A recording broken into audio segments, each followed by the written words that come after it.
Hello students. तो चलिए हम बात करते हैं समष्टि अर्थशास्त्र के चैप्टर नंबर 4 आय तथा रोजगार के निर्धारण के मोस्ट इम्पोर्टेंट लघु उत्तरीय प्रश्न। और मैं इस चैप्टर के 17 मोस्ट इम्पोर्टेंट जो है लघु उत्तरीय प्रश्न की शॉर्ट क्वेश्चन आंसर लेकर आया हूँ, जो एग्जाम में बहुत ज़्यादा रिपीट होते हैं, लगातार पूछे जाते हैं। और उस क्वेश्चन के आंसर मैंने खुद अपने हाथों से इजी लैंग्वेज में लिखा है ताकि आपको इजी समझ में आए। और पढ़ते हुए ही इस वीडियो को अगर आप देख रहे हैं अच्छे से, तो पढ़ते हुए ही आपको इस क्वेश्चन के आंसर इजीली समझ में आ जाएगा। ठीक है, तो क्वेश्चन नंबर फर्स्ट से लेके क्वेश्चन नंबर 70 तक सारे क्वेश्चन इंपॉर्टेंट है और कहीं ना कहीं लगातार बोर्ड एग्जाम में रिपीट हुई है क्वेश्चन है। ठीक है, तो आपको एक भी क्वेश्चन मिस नहीं करना है। हर क्वेश्चन का आप चाहे तो स्क्रीनशॉट लेके आपके पास रख लीजिए, नोट करके रखिए। ठीक है ना, एज वेल जैसे आपको अच्छा लगता है आप रखिए, लेकिन तैयार जरूर कीजिए, लास्ट तक बने रहिएगा। ठीक है, सबसे पहला क्वेश्चन क्या है, देखिए प्रभावपूर्ण मांग, जिसको प्रभावी मांग भी कहते हैं, कि प्रभावपूर्ण मांग या प्रभावी मांग किसे कहते हैं। तो आंसर है प्रोफेसर कीन्स के अनुसार, ये प्रोफेसर कीन्स की अवधारणा है प्रभावी मांग, जहाँ पर उसने सामूहिक मांग और सामूहिक पूर्ति की अवधारणा को बताया था। तो प्रोफेसर कीन्स के अनुसार अर्थव्यवस्था का वह स्तर जहाँ कुल मांग मतलब एडी तथा कुल पूर्ति मतलब एएस आपस में बराबर हो, उससे प्रभावी मांग कहते हैं। ठीक है, यानी कि नॉर्मली एक ऐसा बिंदु जहां पर दोनों आपस में बराबर हो, उसे जो हम क्या कहते हैं, प्रभावी मांग बिंदु कहते हैं। रोजगार का स्तर प्रभावपूर्ण मांग पर ही निर्भर करता है, यानी किसी भी देश में अगर हम पूर्ण रोजगार की बात करते हैं तो एक ऐसा बिंदु होता है जहां पर सामूहिक मांग और सामूहिक पूर्ति आपस में बराबर हो। ठीक है ना, ऐसे में इसको हम जो है नॉर्मली, देखिए लिखिए कम दिखाइए ज़्यादा का कॉन्सेप्ट है मेरा, कि प्रभावी मांग को हम एक चार्ट में शो कीजिए। देखिए प्रभावी मांग डिपेंड करता है कुल मांग और कुल पूर्ति पर, जिसको इंग्लिश में बोलते हैं टोटल डिमांड, टोटल सप्लाई। ये दूसरी लैंग्वेज में बोला जाता है एग्रीगेट डिमांड या एग्रीगेट सप्लाई। एग्रीगेट डिमांड को शॉर्टकट में लिखा जाता है एडी और एग्रीगेट सप्लाई को लिखा जाता है एएस। मतलब जिस बिंदु पर दोनों बराबर हो उसी बिंदु को हम क्या कहते हैं, प्रभावी मांग का बिंदु कहते हैं। राइट, ये फर्स्ट क्वेश्चन का आंसर हो गया। आगे बढ़ते हैं second question, question number second. Question क्या है, सामूहिक मांग मतलब एडी क्या है, एग्रीगेट डिमांड किसे कहते हैं। सामूहिक मांग को हम समग्र मांग, कुल मांग के नाम से भी जानते हैं। तो इसका आंसर अगर लिखिए, देखिए आपके सामने आंसर है, तुरंत स्क्रीनशॉट लीजिए और रख लीजिए। एक अर्थव्यवस्था में वस्तु और सेवाओं की संपूर्ण मांग को ही सामूहिक मांग कहते हैं। एक अर्थव्यवस्था में जितने भी लोग रहते हैं, एक अर्थव्यवस्था में रहने वाले सभी नागरिकों की जो कुल मांग होती है, उसे ही हम सामूहिक मांग के नाम से जाना जाता है। और अर्थव्यवस्था में जो लोगों की मांग होती है, एक्चुअली में उसे कुल व्यय के रूप में दर्शाया जाता है। प्रोफेसर कीन्स ने एक्सप्लेन किया कि कुल या फिर सामूहिक मांग का अर्थ उस आय से लिया जाता है जो सभी फर्में यानी कि उत्पादक एक निर्दिष्ट रोजगार स्तर पर निर्दिष्ट श्रमिकों की सहायता से अपनी वस्तुओं को बेचकर प्राप्त करने में आशा करती है। ठीक है, मतलब क्या है, एक अर्थव्यवस्था में रहने वाले सभी नागरिक जो वस्तु और सेवाओं पर या निवेश पर व्यय करते हैं, उन सब का जो कुल योग होता है ना, उसे हम क्या कहते हैं, सामूहिक मांग कहते हैं। सामूहिक मांग के दो प्रमुख घटक होते हैं, एक होता है उपभोग व्यय, क्योंकि जो मांग होती है या फिर उपभोग करने के लिए की जाती है या फिर निवेश करने के लिए की जाती है। ठीक है, यानी कि जो व्यय होता है, एक्चुअली में ये कुल व्यय है जो व्यय करने के लिए किया जाएगा या फिर विनियोग करने के लिए। ऐसे में उपभोग व्यय प्लस विनियोग व्यय, इन दोनों का टोटल सामूहिक व्यय मांग होता है। शॉर्टकट में क्या बोलते हैं, AD equal to C plus I. ठीक है ना, ये हमारा इस क्वेश्चन का आंसर भी कंप्लीट हो जाता है इतने में ही, क्योंकि शॉर्ट क्वेश्चन से बहुत लंबा आपको लिखना नहीं है, एक्सप्लेन बहुत ज़्यादा बढ़ाना नहीं है। तो इतना बताइए ताकि जितना पूछा गया है उतना का आंसर कंप्लीट हो जाए। Right, question number third. Question number third क्या है, सामूहिक पूर्ति, इसको एग्रीगेट सप्लाई भी बोलते हैं, समग्र मांग समग्र पूर्ति बोलते हैं, कुल पूर्ति बोलते हैं, क्या है, किसे कहते हैं, इसकी अवधारणा को स्पष्ट करना है। देखिए सारे क्वेश्चन बिल्कुल इजी लैंग्वेज में आपको बताऊंगा, लगातार आपको बताऊंगा। डेली शाम के 7 बजे क्लास होती है, मैं क्लास नहीं ले पाया इसलिए मैं आपको ऑफलाइन वीडियो दे रहा हूँ आज। ठीक है ना, तो ये ध्यान रखिएगा, अगर मेरे साथ आप जुड़े हुए हैं तो आपकी बोर्ड की कंप्लीट तैयारी हो जानी है। ठीक है ना, डिस्क्रिप्शन में जाइए, एमसीक्यूज मिलेगा आपको, डिस्क्रिप्शन में जाइए जहाँ पर लॉन्ग क्वेश्चन आंसर के जो एक्सप्लेनेशन मिलेगा, आपको नोट्स मिलेंगे, सब कुछ अवेलेबल होगा। लगातार मैं आपको सैम्पल पेपर भी प्रोवाइड करा रहा हूँ, इसलिए सब्सक्राइब करके रखिए, बेल आइकन को दबा के रखिए ताकि आने वाले सारे वीडियोज़ आपको लगातार मिलता रहे और आप बेझिझक और बिना किसी, ठीक है ना, पैसा बर्बाद किए आप अपने बोर्ड की एग्जाम की तैयारी कर सके। तो सामूहिक पूर्ति क्या है, इस बात की हम बात कर रहे हैं।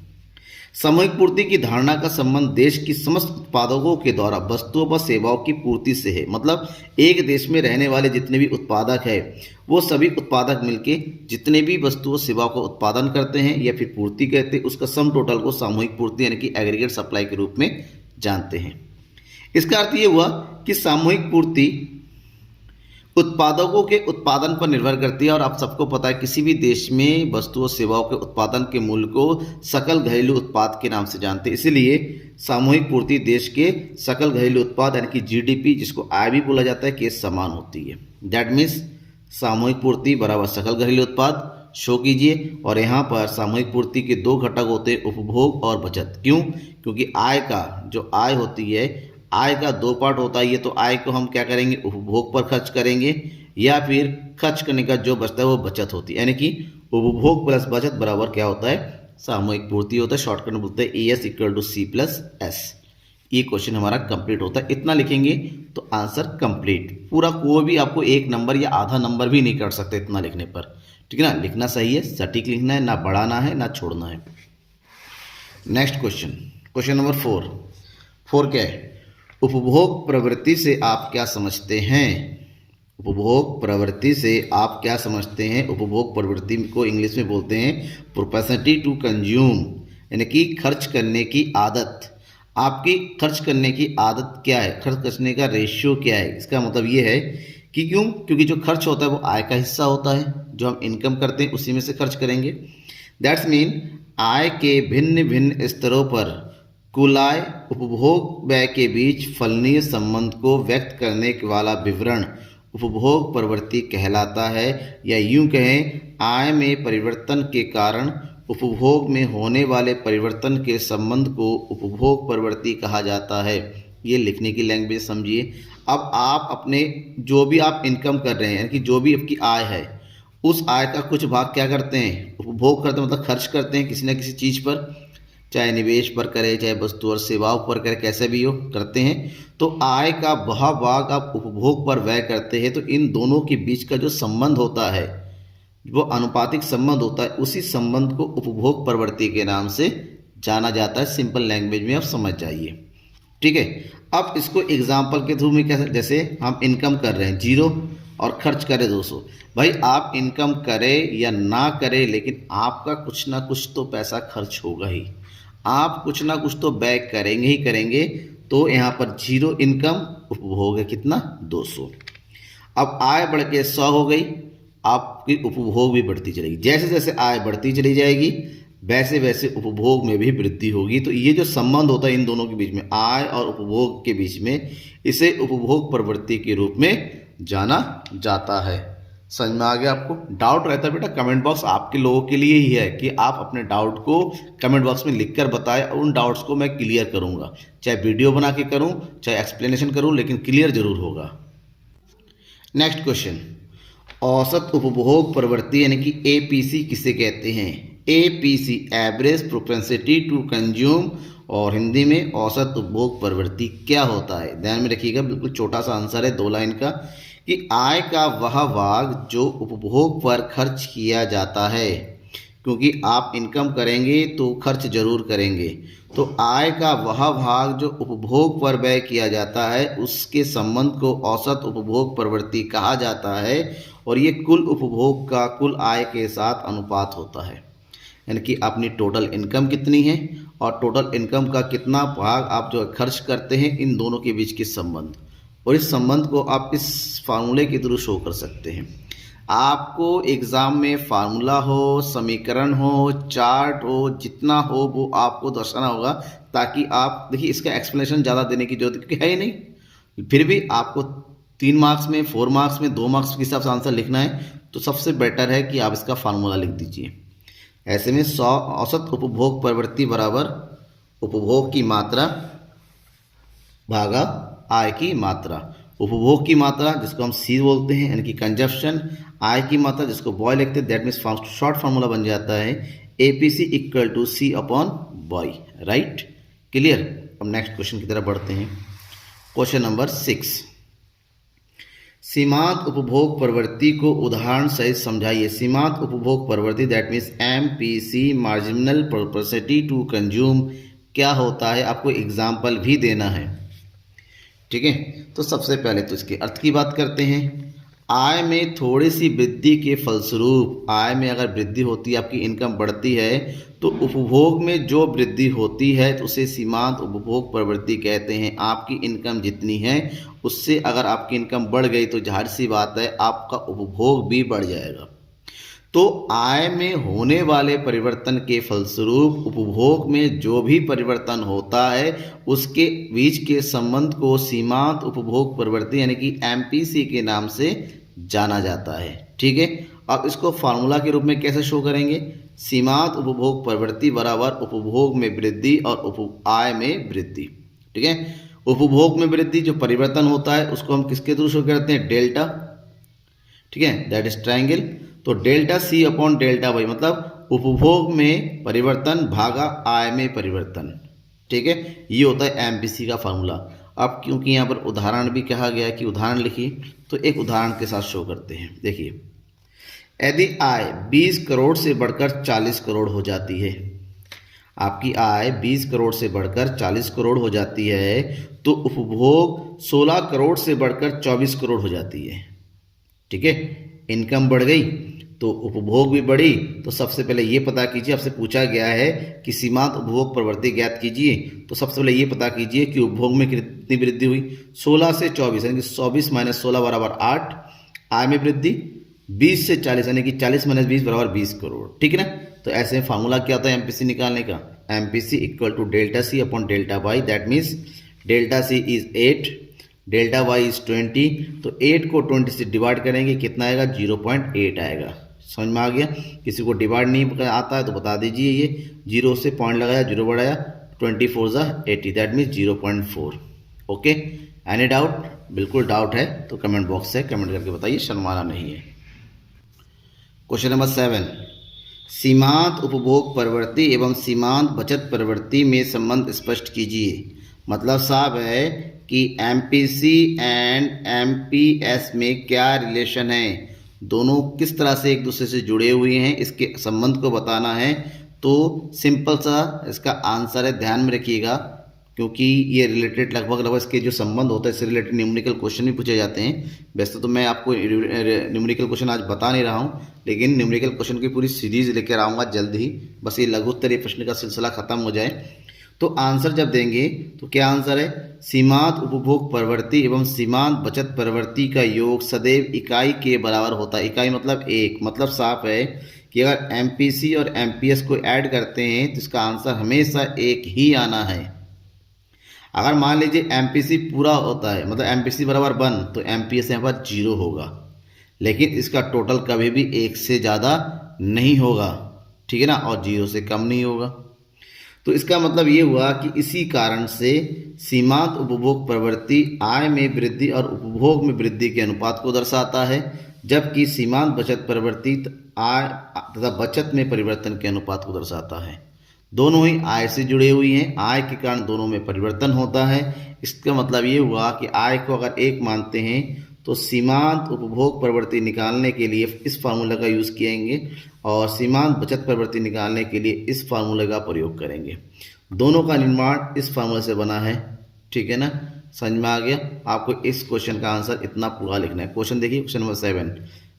ठीक है, इंपॉर्टेंट क्वेश्चन है, इजी है, बुक के लैंग्वेज से तो आसान है ना, बिल्कुल आसान लैंग्वेज में हर एक क्वेश्चन के आंसर आपको मिलता रहेगा लगातार। Next question, question number 8।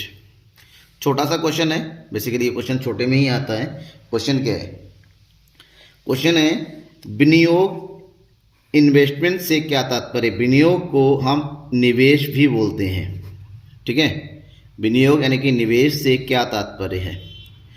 पूंजी की नई परिसंपत्तियों पर किए जाने वाले व्यय को विनियोग कहते हैं। इसका मतलब ये हुआ, मान लीजिए आपने एक मकान खरीदा, तो मकान खरीदने के लिए आपने जो कुछ भी व्यय किया होगा इस व्यय को विनियोग कहेंगे, यानी कि पूंजीगत संपत्तियों में वृद्धि के लिए। ठीक है ना, जो लॉन्ग टर्म असेट्स होते हैं उसको परचेज करने के लिए आप जो कुछ भी खर्च करेंगे, आपने गाड़ी खरीद ली, आपने कार खरीद ली, अपने घर, अपने ज़मीन, अपने मशीन्स, अपने प्लांट, कुछ भी ऐसी चीज़ें जो पूंजीगत है, लॉन्ग टर्म असेट से अगर आप परचेस करते हैं और उस पर जो खर्च करते हैं, उस किए गए खर्च को हम विनियोग कहेंगे। ठीक है, जिससे कि उत्पादकता के प्रत्यक्ष रूप से वृद्धि लाई जा सके। प्रोफेसर कीन्स ने विनियोग के बारे में बताया कि विनियोग से अभिप्राय पूंजीगत पदार्थों में होने वाली वृद्धि से है। आपकी पूंजीगत पदार्थ में जितने भी वृद्धि होगी उस पर जितना भी आप खर्च करेंगे उस खर्च को क्या बोलेंगे, विनियोग कहेंगे। ठीक है, नेक्स्ट क्वेश्चन नंबर 9 आगे बढ़ते हैं।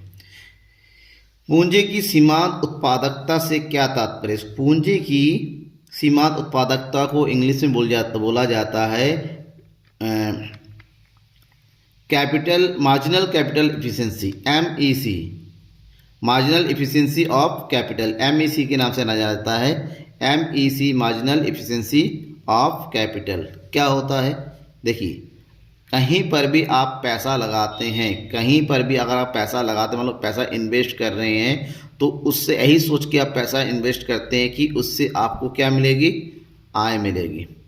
तो यहाँ पर आय की जो दर होती है उसी को पूंजी की सीमांत उत्पादकता कहते हैं, कि हमारे पैसे के कंपैरिजन में हमें कितना रिटर्न मिलने वाला है। समझिए, पूंजी की सीमांत उत्पादकता किसी नई पूंजी संपत्ति से प्राप्त होने वाले अनुमानित लाभ की दर को कहते हैं।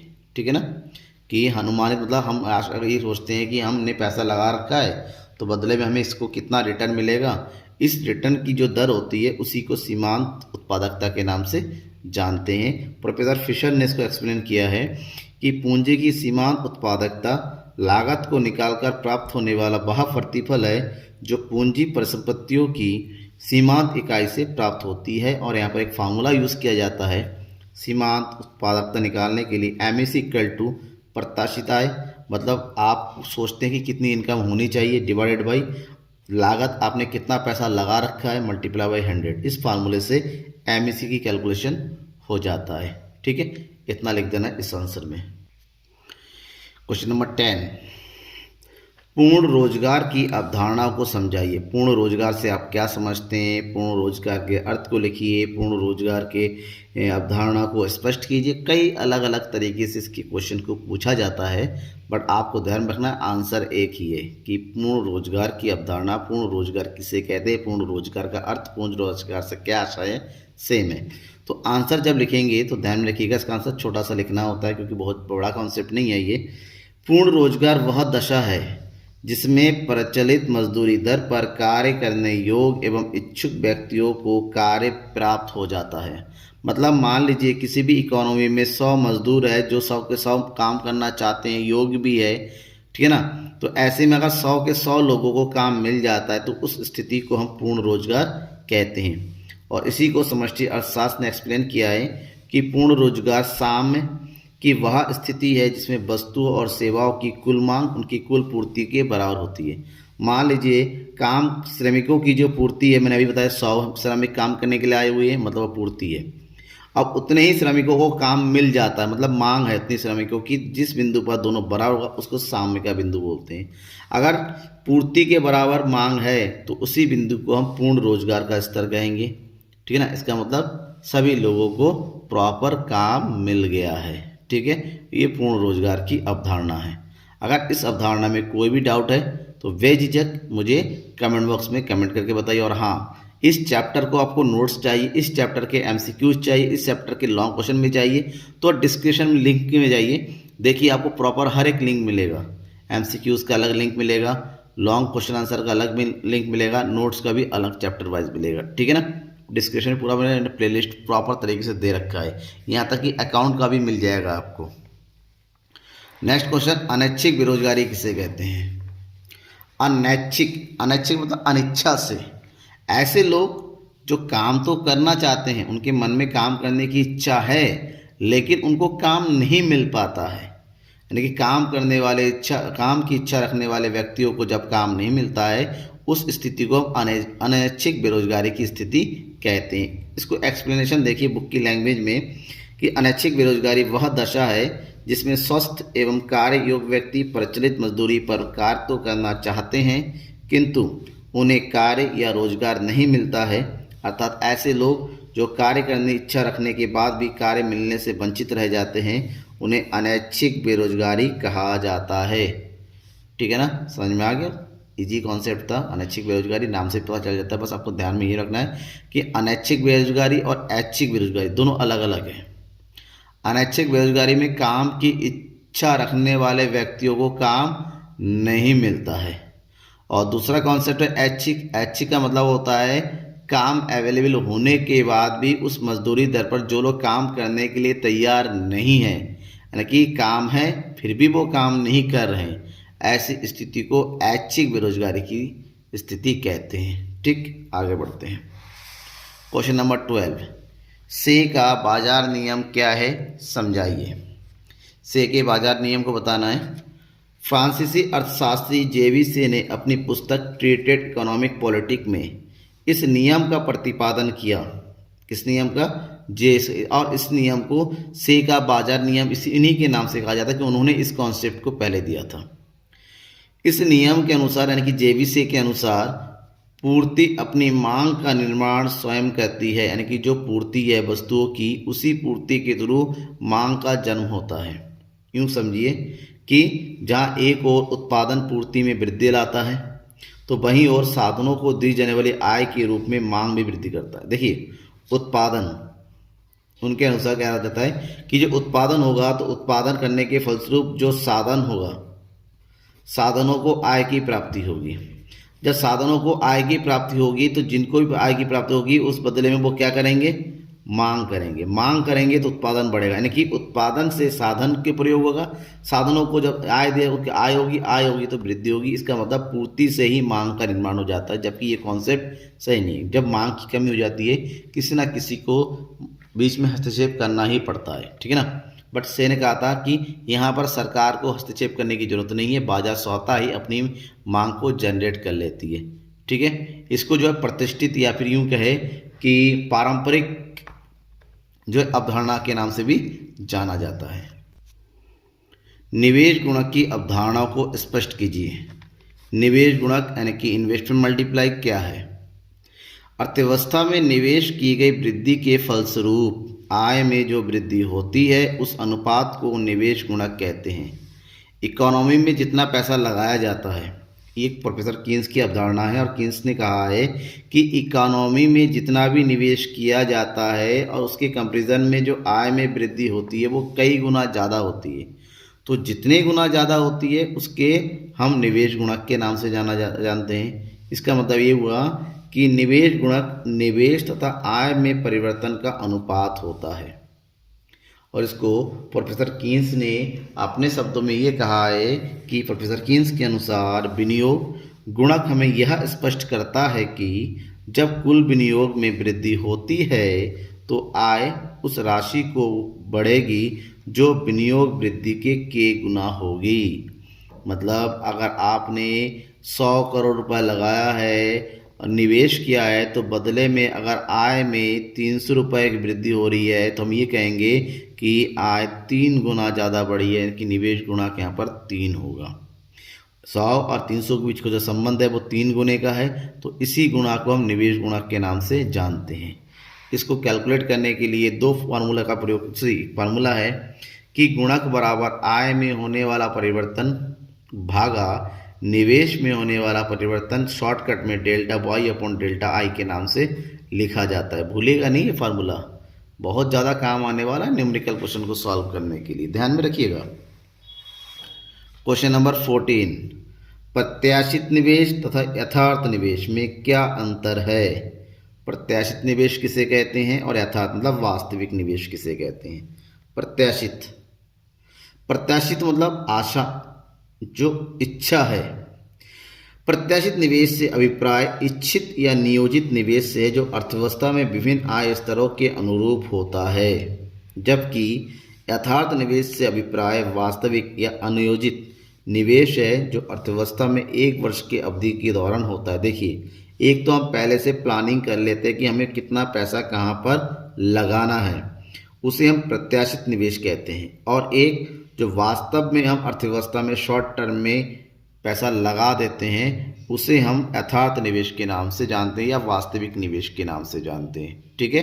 क्वेश्चन नंबर 14 कंप्लीट हो गया। डाउट है तो बेटा अपने डाउट्स को पूछने में किसी प्रकार की आपको झिझक नहीं होनी चाहिए। आपके हर डाउट को दूर करने की जिम्मेदारी मेरी है, बस पूछिए। क्वेश्चन नंबर 15, अविस्फीतिक अंतराल क्या है? अविस्फीतिक अंतराल इसको इंग्लिश में बोलते हैं डिफ्लेशनरी गैप, ठीक है, डिफ्लेशनरी गैप। किसी अर्थव्यवस्था में पूर्ण रोजगार, समझते हैं ना, पूर्ण रोजगार मतलब वह बिंदु जहां पर एडी और एस दोनों बराबर होता है।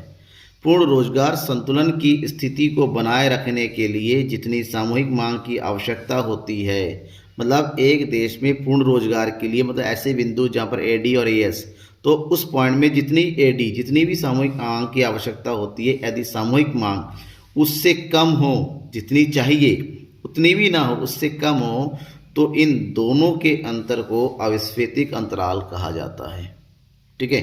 या फिर इसको यूं कह सकते हैं, सामूहिक पूर्ति सामूहिक मांग से जितनी अधिक होती है उस अंतर को अविस्फीतिक अंतराल के नाम से जाना जाता है। कहने का मतलब होता है कि यहाँ पर ये समझते हैं कि ऐसी स्थिति में हमारा जो एस होता है वो ज़्यादा होता है किससे? एडी से, ठीक है। इसका मतलब ये हुआ कि अगर हमें यहाँ पर अविस्फीतिक अंतराल को निकालना है, यानी कि डिफ्लेशनरी गैप को निकालना है, तो फार्मूला यूज़ कर सकते हैं एएस माइनस एडी। और जबकि यहाँ पर एक दूसरा फार्मूला दे रखा है अविस्फीतिक अंतराल का, क्या दे रखा है? पूर्ण रोजगार के लिए आवश्यक सामूहिक मांग माइनस अपूर्ण रोजगार पर वास्तविक सामूहिक मांग। जितनी सामूहिक मांग ये होनी चाहिए, अगर उसकी तुलना में जितनी भी कम होती है वास्तविक सामूहिक मांग, उसके बीच के डिफरेंस को अविस्फीतिक अंतराल के नाम से जानते हैं। और ये एक ऐसी स्थिति होती है जहां देश में मंदी की स्थिति आ जाती है, यानी कि देश में चीज़ों के दाम कम होने लगते हैं, बेरोजगारी बढ़ने लगती है, उत्पादन में कमी आने लगती है, ठीक है ना। तो ये देश के लिए सही नहीं है। क्वेश्चन नंबर 16, स्फीतिक अंतराल क्या है? स्फीतिक अंतराल जिसको इंग्लिश में बोलते हैं इन्फ्लेशनरी गैप, इन्फ्लेशनरी गैप, ठीक है। अब स्फीतिक अंतराल को दूसरे लैंग्वेज में इसको अतिरेक मांग भी कहा जाता है, अत्यधिक मांग। ये एक ऐसी स्थिति होती है जब किसी अर्थव्यवस्था में पूर्ण रोजगार संतुलन की स्थिति को बनाए रखने के लिए जितनी सामूहिक मांग की आवश्यकता होती है, मतलब जितना होना चाहिए उससे अधिक सामूहिक मांग वास्तव में पाया जाता है। ऐसे में उन दोनों के बीच की जो अंतर होता है उसे स्फीतिक अंतराल के नाम से जानते हैं। मतलब साफ है, एक ऐसी स्थिति जहां सामूहिक मांग सामूहिक पूर्ति से क्या अधिक हो, और उन दोनों के बीच के अंतर को हम क्या बोलते हैं? अविस्फीतिक अंतराल। दैट मीन्स इस स्थिति में एडी इज ग्रेटर देन क्या होगा? एएस। और अगर हमें इन्फ्लेशनरी गैप निकालना हो तो कैलकुलेट करते हैं यहाँ पर एडी माइनस एएस, जबकि दूसरा फार्मूला बताता है कि स्फीतिक अंतराल बराबर वास्तविक सामूहिक मांग माइनस पूर्ण रोजगार के लिए आवश्यक सामूहिक मांग। यहाँ पर एक्चुअल में जो डिमांड है बहुत ज़्यादा होती है जितनी रिक्वायरमेंट होती है। ये एक ऐसी स्थिति होती है जहाँ देश में महंगाई आती है लेकिन लोगों को बेरोजगार नहीं हो पड़ता, बस चीज़ों के दाम बढ़ते हैं, क्योंकि उत्पादन अल्पाल में उत्पादन बढ़ नहीं सकता, नए रोजगार बढ़ नहीं सकते। ऐसे में इसको इस स्थिति में जो है चीज़ों के दाम मजदूरी दर की वृद्धि होती है, ठीक है। क्वेश्चन नंबर 17, न्यून मांग तथा अतिरेक मांग में अंतर स्पष्ट करना है। दोनों में अंतर पूछा जाता है कई बार। तो न्यून मांग किसे कहते हैं, अतिरेक मांग किसे कहते हैं, इन दोनों को बताते हुए इनके बेसिक डिफरेंस को बताइए। सबसे पहले न्यून मांग को हम डिफिसिएंट डिमांड बोलते हैं और अतिरेक मांग को हम जो है एक्सेस डिमांड बोलते हैं, ठीक है। और दोनों ही स्थितियां किसी भी अर्थव्यवस्था के लिए सही नहीं होती है, पहले मैं बता दूं। न्यून मांग अर्थव्यवस्था का स्तर होता है जहां पर पूर्ण रोजगार के लिए आवश्यक मांग कुल मांग से कम होती है। मतलब अर्थव्यवस्था की पूर्ण रोजगार के लिए जितना भी डिमांड होना चाहिए उससे उसकी डिमांड कम होती है, ठीक है ना। और जबकि अतिरिक्त मांग की स्थिति में जितनी कुल मांग होनी चाहिए उसकी कंपेरिजन में जो वास्तविक कुल मांग है वो ज़्यादा होती है। यहाँ पर डिमांड ज़्यादा होती है और यहाँ पर जो है कुल मांग कम होती है, ठीक। पहले इसका मतलब ये हुआ। दूसरे पॉइंट में लिख सकते हैं कि न्यून मांग की स्थिति में हमेशा एग्रीगेट सप्लाई ज़्यादा होता है, सामूहिक पूर्ति जो है सामूहिक मांग, सॉरी यहाँ पर एएस ही लिख गया है, ये एडी होगा, ठीक है। जो एएस होता है वो एडी से ज़्यादा होता है, जबकि अतिरिक्त मांग की स्थिति में एडी ज़्यादा यानी कि कुल मांग कुल पूर्ति से ज़्यादा होती है। ठीक है। थर्ड पॉइंट, न्यून मांग के कारण अर्थव्यवस्था में अविस्फीतिक अंतराल का जन्म होता है, जबकि अतिरिक्त मांग से स्फीतिक अंतराल का उत्पन्न होती है। ध्यान में ये रखना है आपको कि न्यून मांग की अविस्फीतिक अंतराल मतलब अर्थव्यवस्था में मंदी की स्थिति आती है, जबकि अविस्फीतिक अंतराल के उत्पन्न होने से देश में महंगाई आ जाती है, चीज़ों के दाम बढ़ जाते हैं। ठीक है ना। न्यून मांग, इससे रोजगार उत्पादन तथा कीमतों में कमी होती है, वस्तु की कीमतें कम होती हैं, रोजगार कम हो जाते हैं, उत्पादन होता है, इसका साफ मतलब देश में बेरोजगारी बढ़ती है। जबकि अतिरिक्त मांग की स्थिति में रोजगार तथा उत्पादन पर कोई प्रभाव नहीं पड़ता है, लेकिन वस्तु की कीमतें बढ़ती है। लेकिन एक सकारात्मक बात होती है, लोगों के मन में इसके बाद अपने उत्पादन स्तर को बढ़ाने का जो है क्या होती है, भावना आ जाती है कि नहीं इतनी डिमांड है, डिमांड हमारी डिमांड के कंपेरिजन में सप्लाई कम हुई नहीं, अब डिमांड को बढ़ाना चाहिए। ठीक है। तो इस चैप्टर के मोस्ट इंपॉर्टेंट 17 क्वेश्चन मैंने आपको बता दिया। तो चैप्टर कैसा लगा आपको कमेंट सेक्शन में कमेंट करके जरूर बताइएगा। कोई क्वेश्चन आपको छूट गया है जो आपका आंसर नहीं मिल पाया है, मतलब आपके हिसाब से इंपॉर्टेंट था लेकिन मैंने नहीं बताया, उस क्वेश्चन को कमेंट बॉक्स में कमेंट करके बताइए, उसके सॉल्यूशन मैं आपको प्रोवाइड कर दूंगा इजी लैंग्वेज में। Thank you everyone, good evening.